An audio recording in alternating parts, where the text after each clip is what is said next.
Okay, so there's something which is really happening here in Africa, and this guy that you are watching or you are seeing his picture on the screen, his name is Paul Biya.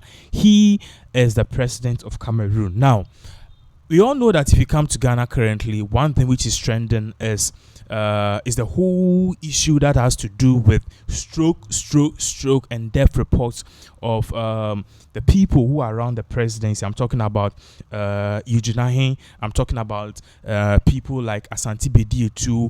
I'm talking about other scores of people whom we've learned over the past that these people have suffered some illness, some stroke. I mean, Ken Foriata and these are people around the president, and there's been arguments and there's been talks. So, okay, all these things are air course now, or all these things which is really going on. Will it ultimately land on the president of Ghana, Nana Addo Akufo? Will he also suffer the same fate, be it a stroke, a sudden illness, or so? Well, it may be coming if some people would like to frame it that way, in a sense that everyone will die or everyone will fall down, everyone will go to the grave one way or the other, or ultimately the end of man is death. But then we don't wish that for any person. But then this whole thing which is going on, I've seen some presidents who are suffering from stroke. It has started. And Paul Biya, this guy that you're watching or you're seeing his picture on the screens, is one person who has taken the lead. Now, for those of you who don't know, this guy is not just any democratic leader, okay? Unlike if you go to countries like Burkina Faso, where we have dictators, or perhaps a young man who did coup d'etat and is now the president of Burkina Faso. I'm talking about Ibrahim Traoré.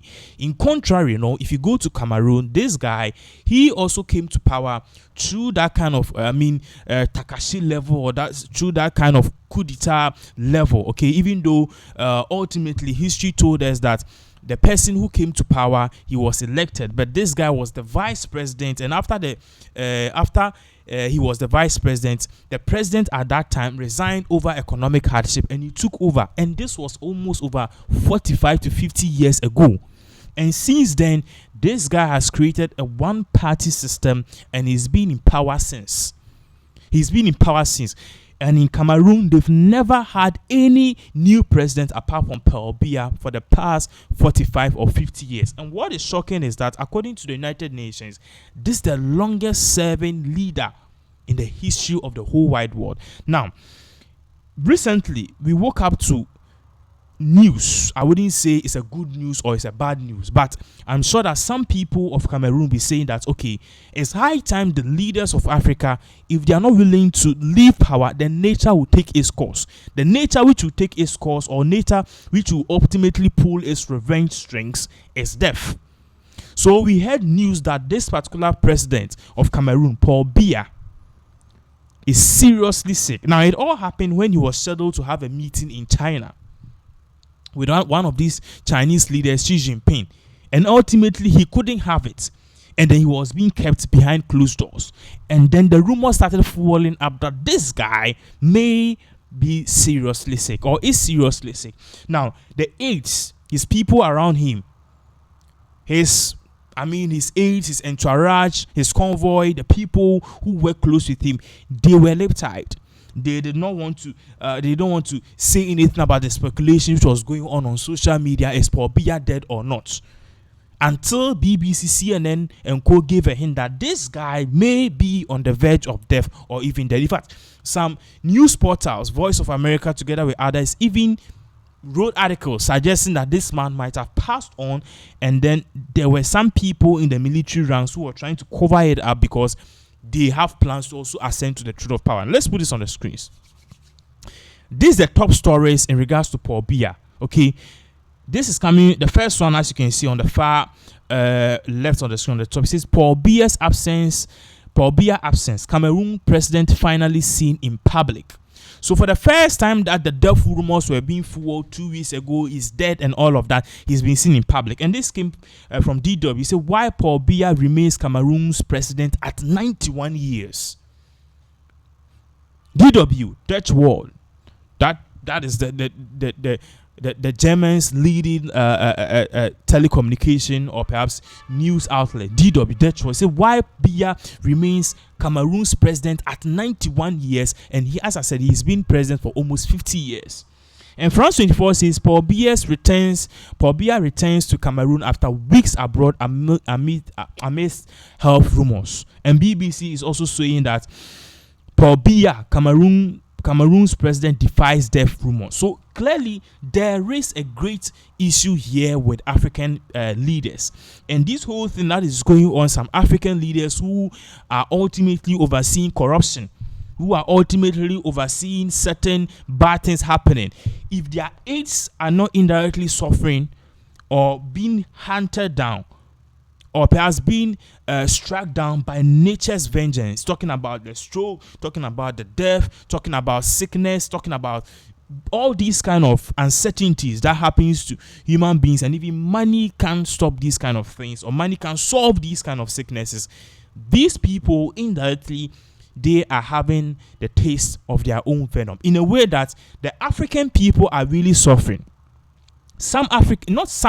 Most African nations are really suffering. Most African nations are suffering from unemployment, high debt, economic hardship, lack of housing and infrastructure. And these people are in power for the past 50 years, and still the country is at where it is. And the funny thing is, even if you can't leave,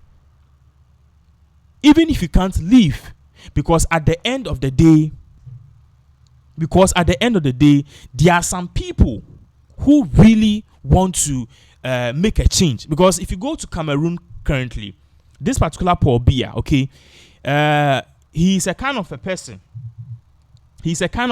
that there are some opposition people.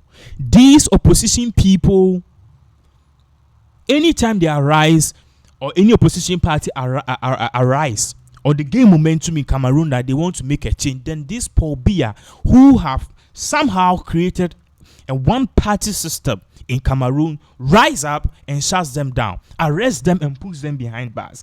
And that is the African mentality, and that is the African problem. So when this whole issue started trending, is Paul Biya dead? He's sick.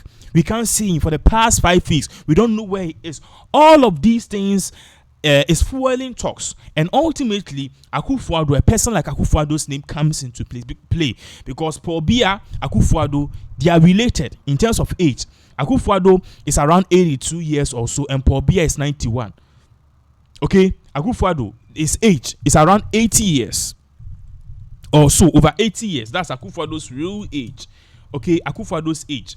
Now I'm checking Akuffo-Addo's age here. Akuffo-Addo is 80 years. Akuffo-Addo is 80 years old, and Paul Biya is 91. So the question of African leaders always making sure that the people beneath them are suffering, and it is there. And nature is taking its own vengeance. And for some reason, nature is also taking its own vengeance against Akuffo-Addo and his cohort, that Chi mafias. That's why today you get up, you see that the finance minister has bloated beyond control, kidney issue and kidney failure. You get up and you hear of issues that has to do with one of his aides, Asante Bediye, to collapsing in the United States of America, just like that, all because he suffered a sudden stroke and paralysis, and now they are keeping him from the public. And the same thing is happening to Cameroon leader Paul Biya. And for some reason, he has been able to, he's seen alive. Because this guy, this is the first time people have been speculating and praying that something bad should happen to him. But for some reason, he always continued to defy all of these nature's actions on him. That is why if you see what is on the screens, it is Paul Biya. What BBC said, BBC posted, Paul Biya, Cameroon president defies death rumors. And the question always comes back to say, okay, all these things are going on. Now, we may have an elected democratic leader like Paul Biya, whom after 2 terms decided to go again, and change the constitution for over change the constitution to make him still contest and be president. And on the far right on the screen, you see a young man like Ibrahim Traoré, Burkina Faso's leader, who after just 1 or so 2 years in as a leader in the country, he's changing things. He says that France is not really creating an impact. France embassy closed down. France, leave our country. He's saying that nowadays we are not going to mine our gold and go and give it to the white people, and they'll keep it as foreign reserves. Whenever there's a change in leadership, they hold them or they seize them as punishment. He says that Burkina Faso is going to keep its own gold. This guy is saying that for once we should start listening to people and paying the citizens. That is Ibrahim Traore. So Ibrahim Traore, he also came into power through coup d'etat, okay? But then people are saying that this guy's leadership, this guy's style, this guy's vision, it inclines with the people. But we live to see if also, because usually they start out good. If you read the history of Paul Biya, his first 2 terms was really good, because honestly, let's give credit where credit is due. When I was doing my research about this man, I was told that he successfully transformed Cameroon's economic woes to something better, because the main reason why the previous president, whom he was the vice president to, resigned was because of economic mismanagement and economic misfortunes. So when he took over as the president, he was able to put the country back on track, and that is something that he did. But African leaders, most of them are power greedy, so they create a good record for themselves and then intend to spoil the record. There's only one African leader in this whole African continent who came to power through coup d'etat, again was elected the democratic way, through voting, through standing as a president, political party system, and ultimately left power. That person is Jerry John Rawlings. NDC's Jerry John Rawlings. He is the former president of the Republic of Ghana. He served as a president from 1992 to 2000, and he handed over power. He lost. He followed the constitution. That's the 1992 constitution. After the 2-term limit, he said he will not go again. And even it was not his wish. That was what the constitution said, and he obeyed and obliged with what the constitution said. And then he said he will not run again. And ultimately, the opposition party that time, the New Patriotic Party, ascended to throne. That was how Akuffo came to power. Apart from Rawlings, nothing. But the good news is Akuffo, during his recent interview with France 24, okay, that is one of France's leading a news network. If you go to the UK, BBC, but if you go to France 24, they had an interview with the president of Ghana, and he said that he wants to follow the constitution and he's not thinking of any term increments, or the term limit is 2, but he said that he doesn't want to go above it. And it is not even a switch. That is what the constitution is. So let's give kudos to Akuffo for obeying the constitution and trying to do what is best. But in terms of the rip-off, the corruption, the mismanagement, the economic woes that people are in this country and this continent are suffering, Akuffo has now tied himself to the likes of Paul Biya, who has been in power for over 50 years. The first 10 years was good, because if you look at history, and even if you look at his history and his record, the first 10 years of Paul Biya was really good, up until he decided to change the constitution and be president for life. And just when people thought nature was taking him, he comes back alive, strong. I'm not saying something bad should happen to him. I'm just telling you that he defied death. That is what even BBC say. And this guy is still around.